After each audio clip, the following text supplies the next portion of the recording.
We are the Association for Child and Adolescent Mental Health, or ACAM for short, and this is ACAM Learn. Hello and welcome to the Mind the Kids podcast series. I'm Mark Tebbs, I'm your host for today.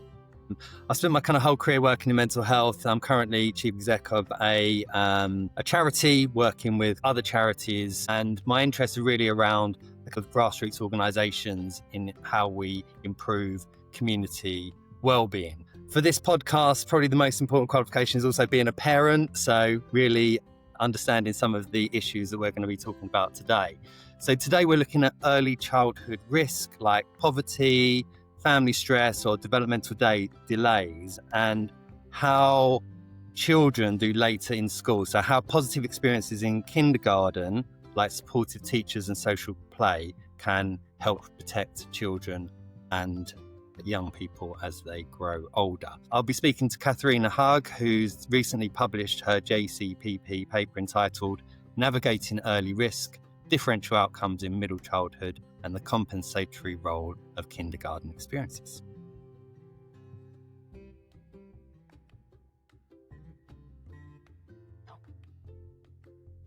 Katharina, thank you for joining me. Lovely to be speaking with you today.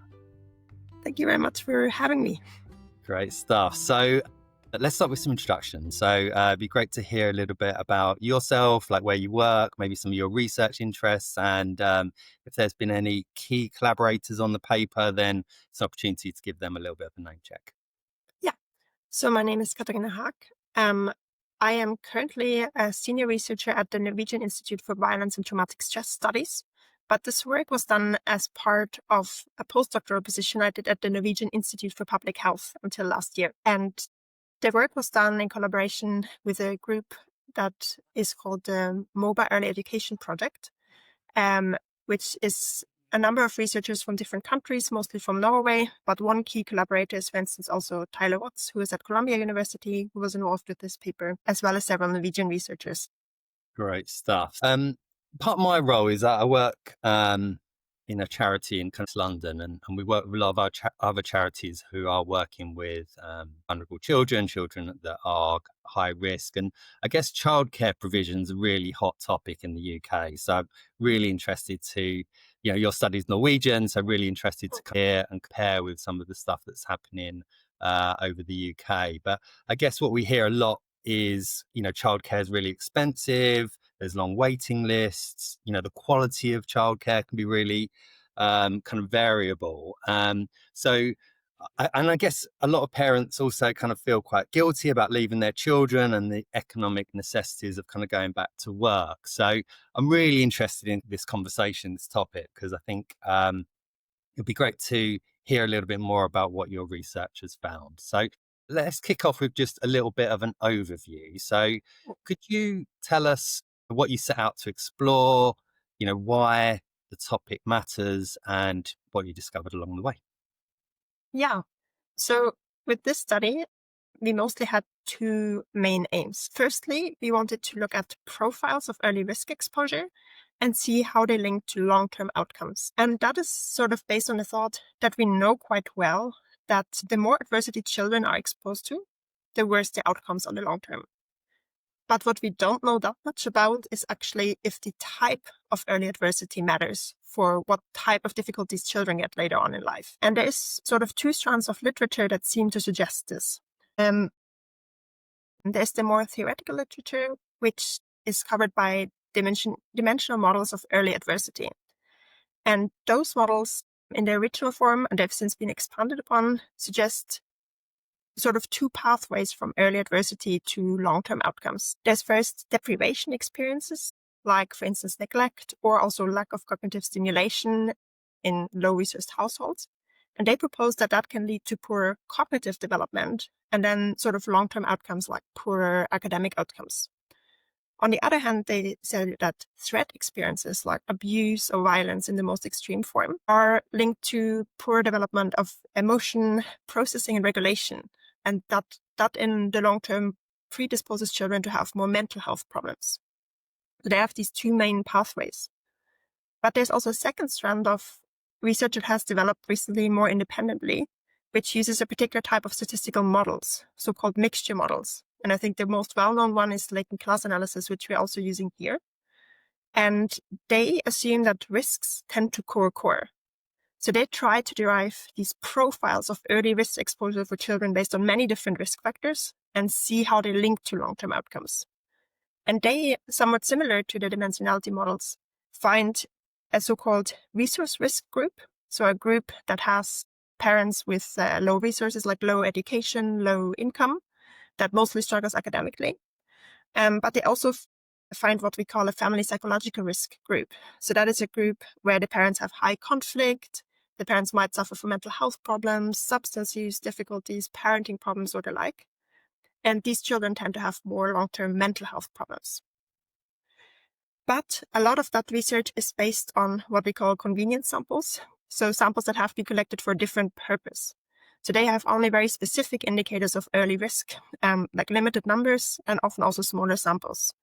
And we thought we would be in quite a good position because we have this large longitudinal cohort study, the Norwegian Mother, Father and Child study, that we could really look at a broad range of different indicators and derive profiles across all of them and see how they link to long-term outcomes. And that is important because if we find that different early risks are linked to different long-term outcomes, then we might be able to actually look more in detail into the pathways towards these risk outcomes and might be able to provide more targeted support for children with different types of early risks. And the second aim is what you spoke about earlier, is looking more into the effects of kindergarten, so a bit more on the intervention side. And maybe to give some background about this, in Norway, almost all children attend kindergarten. So in 2024, I think it was 94% of children. It's a declared aim by the government that as much children as possible should attend.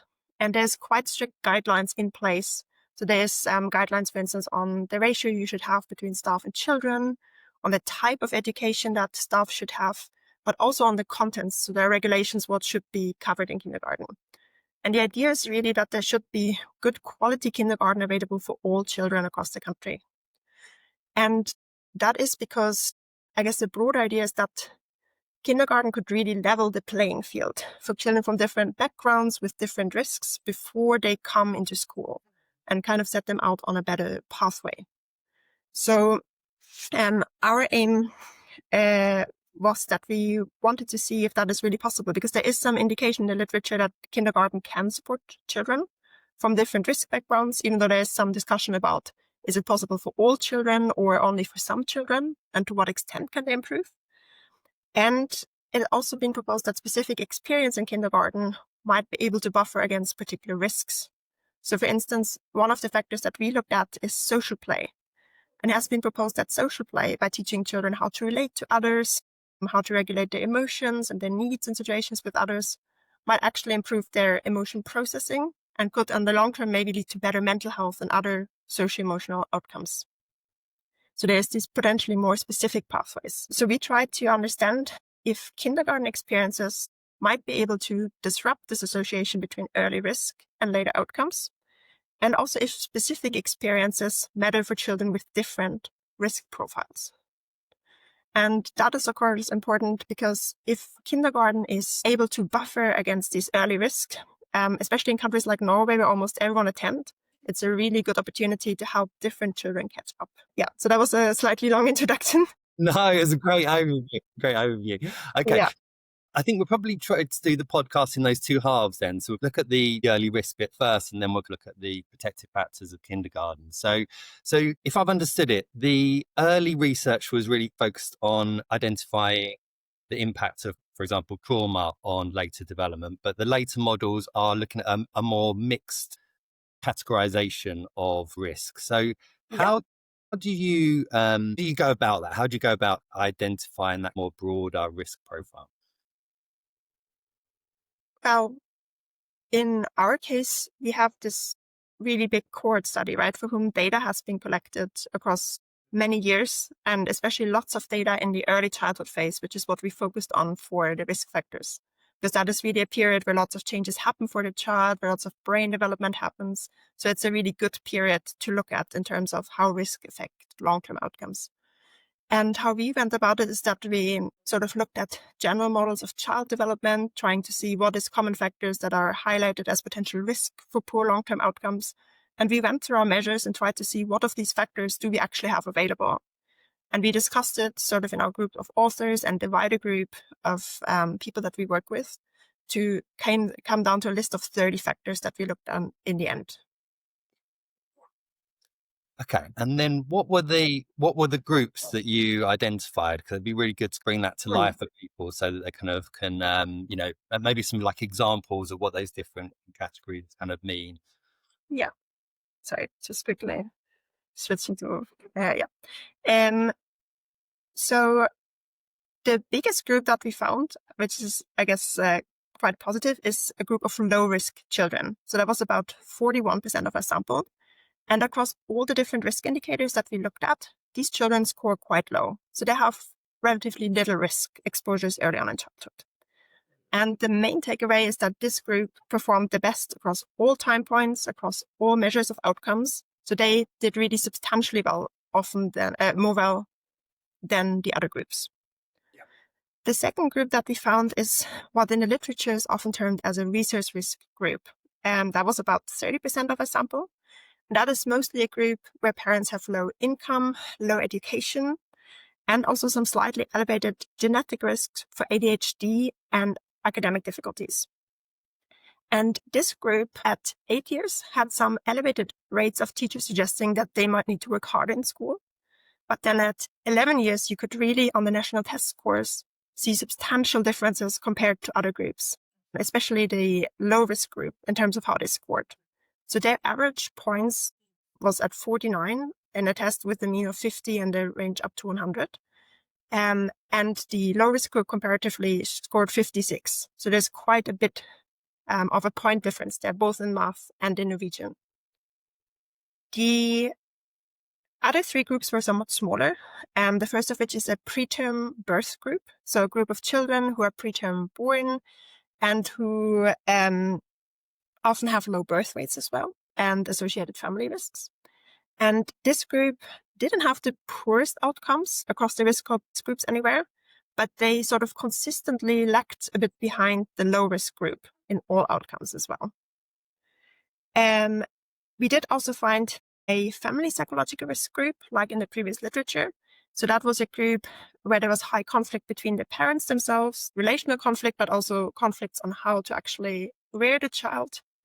There was lots of parental mental health problems, especially maternal depression early on. And mothers indicated low self-efficacy when it came to parenting. And this group showed elevated both internalizing and externalizing symptoms at 8 years.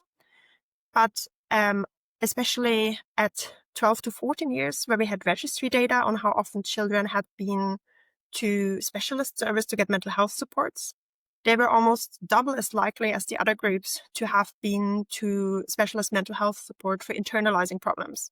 So they really had persistent mental health problems. And finally, we had a group of children that we called developmental risk group. So that was a group of children with early motor problems, language problems, and social problems. And they, interestingly, showed quite strong difficulties at 8 years. So they were the group that the teachers were most concerned about. And they also were amongst the highest of internalizing and externalizing symptoms.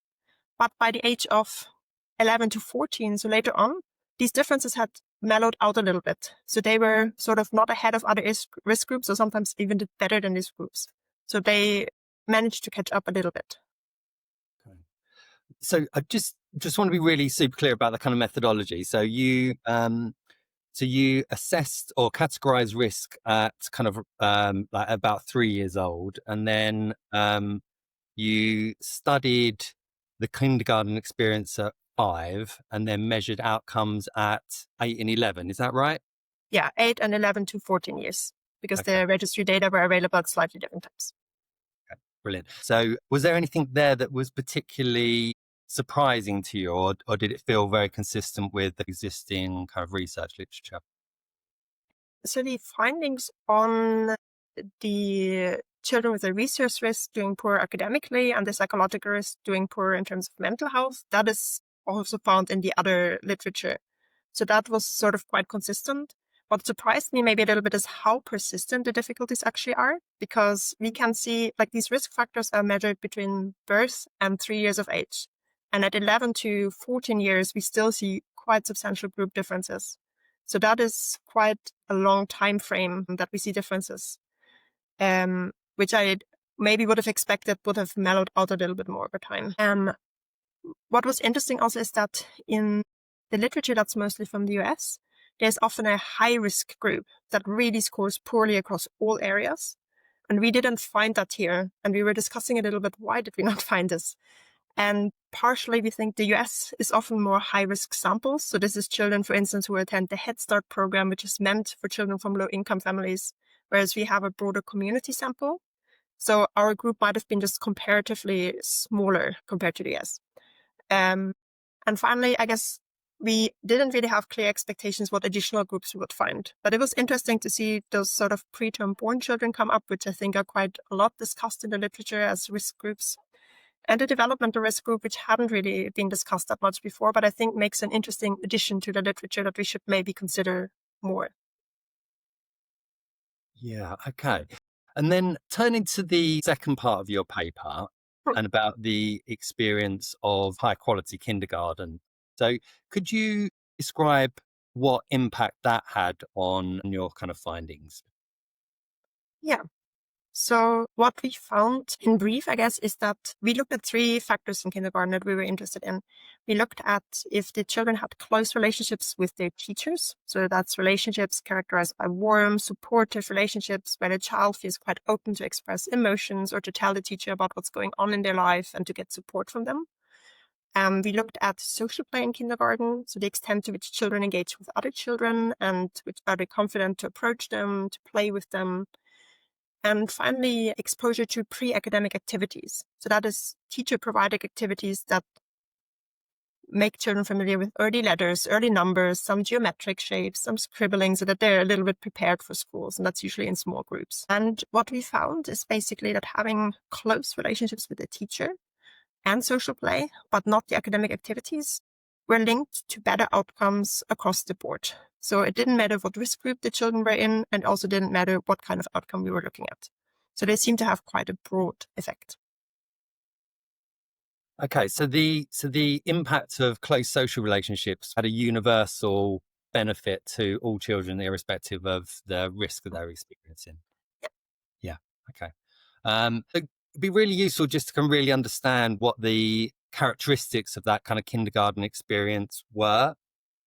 So in terms of the structural quality, so the quality of the experience of the children, the 2 factors that we found most effective is having these close student-teacher relationships and having high extents of social play. With the close student-teacher relationships, it has been hypothesized in the literature that having this good basis can be effective in many ways for children, because having this warm, supportive relationship allows children to feel safe in exploration and learning. So they have this attachment figure that they can work from. It provides teachers with an opportunity to model and to maybe use scaffolding techniques to help children improve their learning. And it's also an opportunity for feedback for children who struggle in various areas. So the idea is really that these relationships might be able to help both the emotional development of the children, but also the cognitive development. And that's how they can buffer against negative long-term outcomes. And with social play, it teaches children a lot about different aspects of relating to other people. So it teaches to better understand the other people's experience, to learn from them, and also how to regulate oneself in a social situation. And that, based on the literature, we particularly expected would help children in their social and emotional development so that it could buffer against long-term mental health difficulties.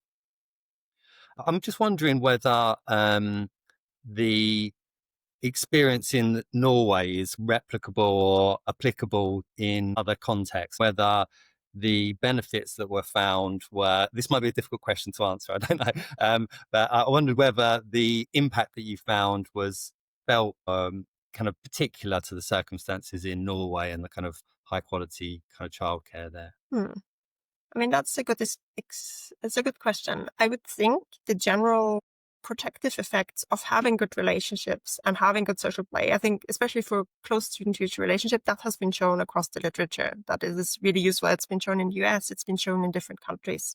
So I think generally these relationships would have the same outcome. But I guess the difference is really in how kindergarten is implemented across different countries, right? In Norway, it is highly subsidized, it's very regulated, and it's really built with the intent of helping different children catch up. So the question is maybe more in different countries, do other children get the same opportunity to have these experiences? And at least from what I know about the UK, which is a bit limited, but I guess it's much more selective who goes into kindergarten, right? It's not as in Norway that everyone attends. So I think, there might just be less opportunities for children to have these experiences. Yeah. Yeah, no, that makes sense. So I'm just interested in the data set that you use. How did you conduct that kind of longitudinal study? Well, the study itself has been going on for many years. I think it was started in 1998. And how it was set up is a longitudinal cohort study. So all women who were pregnant in Norway between 1998 and 2009, so over a 10-year period, were invited to participate in this study. And around 40% accepted to participate. So now there's a sample of approximately 114,000 children, 92,000 mothers, and 75,000 fathers. So it's one of the biggest data sets like this in the world. And it's a really amazing data set with so many opportunities. It's kind of a researcher's dream, I would say, to look at. And basically, these families have been followed all throughout the child's life. So there's 3 questionnaires, for instance, in pregnancy that look at all different kinds of factors like the maternal living situation, her diet, her mental health, how she's doing in pregnancy, etc. And then after birth, the children have been followed in quite regular intervals with questionnaires asking about how is the child developing, what are their childcare arrangements, but also how is the mother doing. There's some questionnaires to the father as well. So there's really rich data over a long time. And these children are now 16 to 26 years old. So there's a really long-term follow-up over many years. And what's also special with this study in particular is that there's genetic information available, which we also use in our study. So they have blood samples were collected from mothers, fathers, and children, and it has been quite extensively genotyped. And there's many groups working with that. And the data that we used in our study is that for the sort of last part of the cohort, for the last 3 years, questionnaires were sent to all the kindergarten teachers, asking them about the kindergarten situation, the experiences of the children, how the children were doing. So this is also quite detailed data. And for many of them, also questionnaires were sent to their school teachers later on. So we have this continuous data on how they're doing in the academic environment. So it's a really rich data set. Yeah, amazing. That's very comprehensive. So let's turn a little bit to the broader implications, I guess. So I'm just curious around what the findings suggest from a policy perspective. So I guess I'm thinking about some policymakers who are designing kind of early childhood education systems or kind of kindergarten experience. What are the kind of the findings suggest should be the priority for policymakers? Well, I guess there's just 2 main things. On one hand, we do find that kindergarten experiences can be effective over quite a long time frame. So it is, I think, really worth investing into, for instance, teacher trainings or other sort of interventions to really improve kindergarten quality, because we see that, at least based on our study, and of course that needs replication and extension, but we see that it can really make a difference for children from many different backgrounds. So I do think it is worth investing into this. But at the same time, we also only find smaller effects of kindergarten on the long term. So there is protective effects, but there is also many forces pulling children back towards their starting points. Like many of the risks that they were exposed to continue. There's different home environments, difficult home environments, and other factors. So I think there also needs to be some more knowledge on how we can support these children from different risk backgrounds. So if I could make a recommendation, I think it would be very useful to collect more detailed data on these groups to understand a bit more how they move from these early risks to the later difficulties and where we could maybe intervene to make a difference for children. Yeah, because I guess it's the differences still exist. It's just that the kindergarten experience is a protective factor across all of the risk profiles. So I guess, is there like a risk that we over rely on kindergarten as a kind of like a way of fixing those deeper inequalities that impact on that kind of risk profile in the first place? Yeah, I think that's a question that you could talk about for a long time. So my thoughts, I guess, is kind of twofold about that. On one hand, I think we have to disrupt these inequalities that often perpetuate across generations somehow. And we do know that early childhood is a good time to do so. It's when children's brains are the most malleable, where they develop key competencies. We do find that kindergartens can be quite effective in this. And especially in countries like Norway, they pose a really unique opportunity to reach almost all children at an early time point, which is not the case for many other interventions that we try to give, because families might not show up to appointments or might not choose to take up offers. So kindergarten can have a really important role, and I think should also take part of this role. At the same time, I do think that kindergarten alone cannot be the fix for the problems. As I said, we find small effects, we find that effects fade out, that other factors take over. So I do think there need to be, as you said, broader systemic changes as well, and maybe also more wide-reaching changes where we look more at the home environment, or we look at how do schools follow up on the positive kindergarten experiences, so that it's a little bit more of a comprehensive approach. And that said, I think even if we do that, it will probably take at least a couple of generations to really level out these differences, because humans are so complex, right? So it's very difficult to make wide-reaching changes very easily. Yeah, absolutely. So, and this might also be quite a difficult question to answer, but I'm just wondering how this study kind of fits in with that kind of wider research on childhood resilience and early interventions. Yeah. So, I mean, the findings that good relationships are protective against poor outcomes, I think that's been quite well established. It does also fit in with the findings, though, from the early childhood education literature, that effects are good in the beginning and they sort of fade out over time. It does sort of match what previous studies have found in terms of what kindergarten can do and maybe also cannot do. And there's actually quite an interesting body of literature that, for instance, looks into what they call sustaining environments, so that children might not only need this early support, but really over time, we need to have environments that support them developing good skills, good outcomes, etc.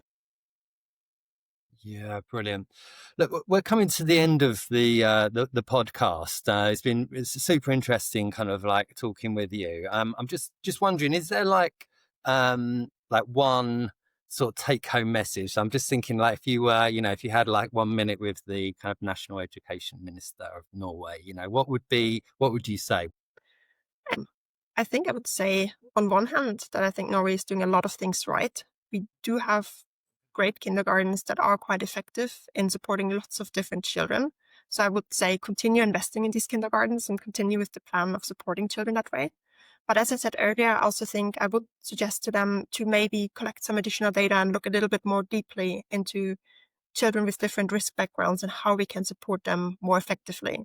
So if we have these data, researchers might just be able to provide better recommendations on how to differently support these children so that they can have better long-term outcomes. Brilliant. Katharina, it's been lovely speaking to you. It's been a really interesting podcast. Thank you very much. Thank you for your time. Great stuff. And listeners, if you've enjoyed the podcast, please leave a review or rating on your podcast channel. Thank you very much.